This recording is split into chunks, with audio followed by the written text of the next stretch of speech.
Assalamualaikum students, welcome to the channel Online Learning. Today we learn about the biology for grade 11. Today our topic is chemiosmosis and oxidative phosphorylation. आज हम पढ़ेंगे कि oxidative phosphorylation क्या होती है। Oxidative phosphorylation कहते हैं ATP molecules की सिंथेसिस को, यानी कि जब एटीपी मॉलिक्यूल्स बनाए जाते हैं उस एनर्जी के ज़रिए, वो एनर्जी जो कि रिलीज़ हो रही होती है, कहाँ से रिलीज़ हो रही होती है? रिड्यूस्ड कोएंजाइम्स की ऑक्सीडेशन से। हमारे पास दो तरह के रिड्यूस्ड कोएंजाइम्स होते हैं, NADH और FADH2। तो ये जो रिड्यूस्ड कोएंजाइम्स हैं, जब इनकी ऑक्सीडेशन होती है तो उस ऑक्सीडेशन से एनर्जी रिलीज़ होती है, और ये जो प्रोसेस होता है वो रिस्पायरेशन में हो रहा होता है। तो उसकी कोएंजाइम्स की ऑक्सीडेशन से जो एनर्जी रिलीज़ होती है, उस एनर्जी से एटीपी मॉलिक्यूल्स बनाए जाते हैं। तो इस प्रोसेस को कहा जाता है ऑक्सीडेटिव फॉस्फोराइलेशन। ऑक्सीडेटिव फॉस्फोराइलेशन में एटीपी मॉलिक्यूल्स की सिंथेसिस के लिए हमें जो एंजाइम रिक्वायर्ड होता है, उस एंजाइम को कहा जाता है एटीपी सिंथेटेज। और इस एटीपी सिंथेटेज का दूसरा नाम है ऑक्सीसोम, यानी कि इसको हम ऑक्सीसोम भी कह सकते हैं और इसको हम स्टार्क पार्टिकल्स भी कहते हैं। और ये माइटोकॉन्ड्रिया के अंदर प्रेजेंट होता है, जैसे कि आप इस पिक्चर में देख सकते हैं कि ये जो पार्ट है, इस पार्ट को कहा गया है ऑक्सीसोम, यानी कि ये हमारे पास ऑक्सीसोम है जिसको स्टार्क पार्टिकल्स भी कहते हैं और इसको एटीपी सिंथेटेज भी कहा जाता है।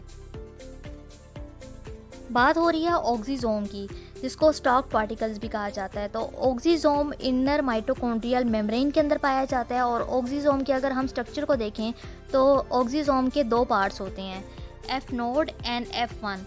तो इस तरह के दो इसके पार्ट होते हैं, जिसमें से जो एफ नोड वाला जो पार्ट होता है ये उसके मेम्ब्रेन के अंदर होता है, यानी कि जो मेम्ब्रेन होती है, मेम्ब्रेन के अंदर ये एम्बेडेड होता है।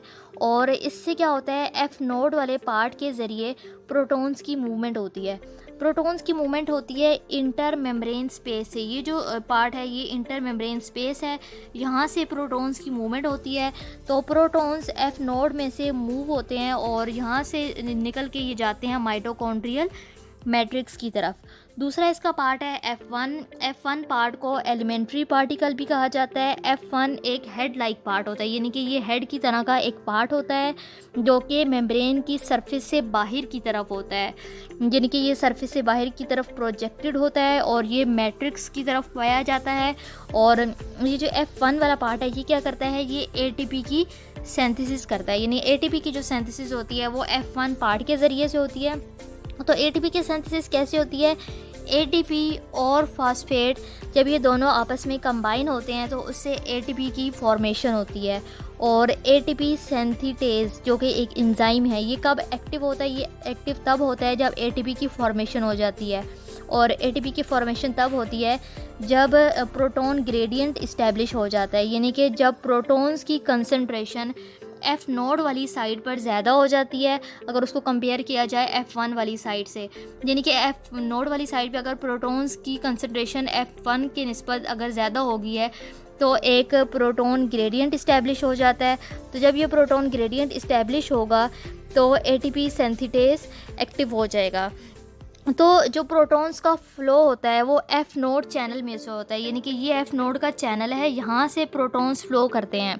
प्रोटॉन्स एफ़ नोड चैनल में से फ़्लो करते हैं तो उससे क्या होता है, जो F1 पार्टिकल है वो एटीपी, ये जो F1 वाला पार्ट है वो एटीपी सिंथेटेज के तौर पे काम करना शुरू कर देता है। एटीपी सिंथेटेज के तौर पे क्या मतलब है? इसका मतलब ये है कि जो प्रोटॉन ग्रेडियंट से जो एनर्जी हमें मिलती है, उस एनर्जी को यूज़ करते हुए हम फास्फेट रेडिकल को एटीपी के साथ मिलाएंगे। और जब वो फास्फेट रेडिकल एटीपी के साथ अटैच होगा एक हाई एनर्जी बॉन्ड के ज़रिए, तो उससे एटीपी की प्रोडक्शन होगी।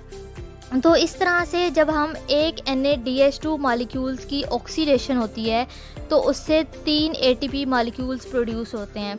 लेकिन अगर हम FADH2 की ऑक्सीडेशन करें तो उससे 2 एटीपी मॉलिक्यूल्स प्रोड्यूस होते हैं। एटीपी की प्रोडक्शन की ये जो थ्योरी है, ये जिस मैकेनिज़्म के तौर पे काम कर रही होती है, उस मैकेनिज़्म को कहा जाता है कीमियोऑस्मोसिस। कीमियोऑस्मोसिस इसलिए कहा जाता है क्योंकि इस मैकेनिज़्म में प्रोटॉन्स की डिफ्यूजन होती है। प्रोटॉन्स की डिफ्यूजन होती है मेम्ब्रेन्स में से, और इसमें जो इसके ऊपर कीमियो ऑस्मोसिस में जो साइंटिस्ट इन्वॉल्व था उसका नाम था पीटर माइकल। पीटर माइकल को नोबेल प्राइज़ दिया गया इन द ईयर 1978 में, क्योंकि इसने कीमियो ऑस्मोसिस थ्योरी बनाई थी एटीपी प्रोडक्शन के लिए। और ये जो कीमियो ऑस्मोसिस की थ्योरी है ये माइटोकॉन्ड्रिया और क्लोरोप्लास्ट के अंदर काम करती है, क्योंकि माइटोकॉन्ड्रिया और क्लोरोप्लास्ट के अंदर एटीपी की प्रोडक्शन होती है। सेलुलर रिस्पायरेशन का जो मेन ऑब्जेक्टिव है वो ये है कि उसने एटीपी को जनरेट करना होता है। तो एरोबिक रिस्पायरेशन में जो एटीपी की जो जनरेशन होती है वो दो तरह से होती है। एक होती है कीमियोओस्मोसिस, जो कि आप अभी पढ़ चुके हैं, और दूसरा इसका मेथड है वो है सबस्ट्रेट लेवल फॉस्फोराइलेशन। यानी कि सबस्ट्रेट लेवल फॉस्फोराइलेशन के ज़रिए भी एटीपी की सिंथेसिस होती है। तो सबस्ट्रेट लेवल फॉस्फोराइलेशन होती क्या है? जब कोई भी इनऑर्गेनिक फॉस्फेट किसी ऑर्गेनिक मॉलिक्यूल के साथ आकर अटैच होता है तो उस प्रोसेस को कहते हैं फॉस्फोराइलेशन। लेकिन अगर ये फॉस्फेट ऑर्गेनिक मॉलिक्यूल के साथ अटैच हो और वो भी किसी एंजाइम की मदद से, यानी अगर इसमें एंजाइम भी इन्वॉल्व हो, यानी कि फॉस्फेट एटीपी के साथ अटैच हो रहा है और इसमें एंजाइम भी इन्वॉल्व है, तो तब इस प्रोसेस को कहा जाता है सबस्ट्रेट लेवल फॉस्फोराइलेशन। लेकिन इस प्रोसेस के ज़रिए, जिस प्रोसेस को कहा जाता है सबस्ट्रेट लेवल फॉस्फोराइलेशन, इस प्रोसेस के ज़रिए बहुत ही स्मॉल अमाउंट में, बहुत ही स्मॉल परसेंटेज में एटीपी जनरेट होती है। Occasions of substrate level phosphorylation. Substrate level phosphorylation में एरोबिक रिस्पायरेशन में जो एटीपी की सिंथेसिस होती है वो 3 डिफरेंट मेथड्स के ज़रिए होती है। तो वो 3 डिफरेंट मेथड्स हैं glycolysis, Krebs cycle and exergonic reactions. In glycolysis सबसे पहले हम देख लेते हैं कि ग्लाइकोलिसिस के ज़रिए सबस्ट्रेट लेवल फॉस्फोराइलेशन में एटीपी की सिंथेसिस किस तरह से होती है। तो ग्लाइकोलिसिस के प्रोसेस में 2 जगहों पे एटीपी की सिंथेसिस हो रही होती है। ग्लाइकोलिसिस में एक तो एटीपी की सिंथेसिस तब हो रही होती है जब 1,3 बाईफॉस्फोग्लाइसीरेट कन्वर्ट होता है 3-फॉस्फोग्लाइसीरेट में, जो कि 7th रिएक्शन है। तो इस रिएक्शन में एटीपी की सिंथेसिस हो रही होती है। इसी तरह से दूसरा रिएक्शन जिसमें फॉस्फोफिनोल पायरोवेट कन्वर्ट होता है पायरोवेट में, जो कि ग्लाइकोलिसिस में 10th रिएक्शन है। तो इस प्रोसेस में भी एटीपी की फॉर्मेशन हो रही होती है। तो ये जो प्रोसेस है इसमें टोटल जो एटीपी प्रोड्यूस होती है वो है 4 एटीपीज़। तो इस मैकेनिज़्म के ज़रिए टोटल 4 एटीपीज़ ग्लाइकोलिसिस के प्रोसेस में प्रोड्यूस होती हैं। लेकिन इन 4 एटीपीज़ में से 2 एटीपीज़ जो है वो प्रिपरेटरी फेज़ में कंज्यूम हो जाती हैं, यूज़ हो जाती हैं। तो इस तरह से 2 एटीपीज़ जो यूज़ हो जाती हैं तो पीछे 2 एटीपीज़ रह जाती हैं। तो इस तरह से सबस्ट्रेट लेवल फॉस्फोराइलेशन के ज़रिए ग्लाइकोलिसिस के स्टेप में हमें टोटल 2 एटीपीज़ मिलती हैं। इन क्रेब्स साइकिल, अब हम देखते हैं कि क्रेब्स साइकिल में एटीपी की सिंथेसिस किस तरह से होती है। तो क्रेब्स साइकिल में सबस्ट्रेट लेवल फॉस्फोराइलेशन का जो प्रोसेस होता है वो तब होता है जब स्यूसिनाइल को एंजाइम ए कन्वर्ट हो जाता है स्यूसिनाइट में जब ये कन्वर्ट हो जाता है तो इस प्रोसेस के ज़रिए 2 एटीपी मॉलिक्यूल्स की प्रोडक्शन होती है। और इस तरह से क्रेब्स साइकिल के अंदर क्रेब्स साइकिल के ज़रिए जो एटीपी हमारे पास जो प्रोड्यूस होते हैं वो है 2 एटीपीज़। इन सेलुलर रिस्पायरेशन, अब हम देखते हैं कि सेलुलर रिस्पायरेशन के ज़रिए एटीपी के सिंथेसिस किस तरह से होती है। तो एटीपी की जो सिंथेसिस होती है वो डायरेक्टली ऑर्गेनिक सबस्ट्रेट से होती है एक्सर्गोनिक रिएक्शंस के ज़रिए। एक्सर्गोनिक रिएक्शंस ऐसे रिएक्शंस होते हैं जिसमें एनर्जी रिलीज़ हो रही होती है, जिसमें हमें एनर्जी देने की ज़रूरत नहीं होती बल्कि एनर्जी हमें मिल रही होती है, एनर्जी उसमें से निकल रही होती है। जिसमें एक एग्जांपल है हमारे पास सेलुलर रिस्पायरेशन की। तो इसमें क्या होता है कि एक्सर्गोनिक रिएक्शन जिससे एनर्जी रिलीज़ हो रही होती है वो एनर्जी यूज़ हो जाती है आगे एटीपी के सिंथेसिस में, और ये जो एटीपी की सिंथेसिस में होती है ये आगे से जाके एंडरगोनिक रिएक्शंस में ये एनर्जी यूज़ हो जाती है।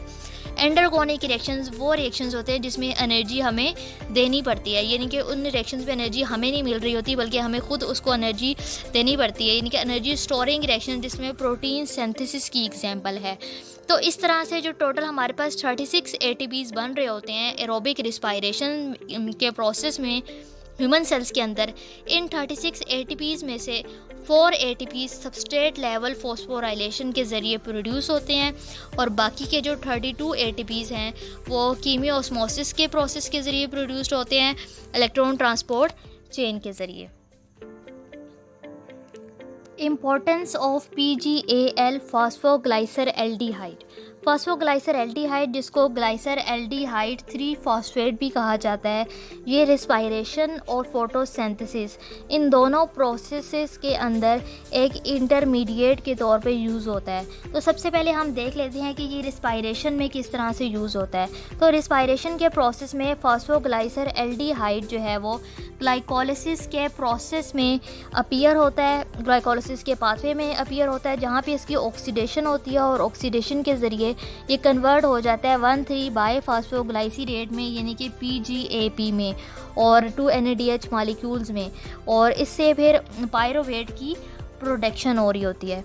इसी तरह से दूसरा जो प्रोसेस है वो है फोटोसिंथेसिस। फोटोसिंथेसिस का प्रोसेस जो कि केल्विन साइकिल के अंदर होता है, इसमें क्या होता है, फास्फोग्लाइसर एल्डिहाइड मॉलिक्यूल्स कन्वर्ट हो जाते हैं ग्लूकोज फास्फेट में, और जो ग्लूकोज फास्फेट में कन्वर्ट होते हैं वो क्लोरोप्लास्ट के अंदर होते हैं, और ग्लूकोज फास्फेट उसके बाद क्लोरोप्लास्ट के अंदर ही कन्वर्ट हो जाता है स्टार्च में। और जब फोटोसिंथेसिस का जो प्रोसेस कंप्लीट हो जाता है तो क्लोरोप्लास्ट के अंदर जो फिक्स्ड कार्बन्स होते हैं वो क्लोरोप्लास्ट में से निकल जाते हैं। जब वो क्लोरोप्लास्ट में से निकलेंगे तो वो डाई हाइड्रोक्सी एसीटोन फास्फेट की फॉर्म में निकलेंगे, और इसके अलावा ये PGAL में भी इनकी फॉर्मेशन हो रही होती है। तो साइटोप्लाज्म के अंदर जब ये डाई हाइड्रोक्सी एसीटोन फास्फेट जाएंगे तो इनके ज़रिए 6 कार्बन शुगर्स बनेंगी। 6 कार्बन शुगर्स 2 तरह की होती हैं, एक होता है ग्लूकोज और दूसरा है फ्रुक्टोज।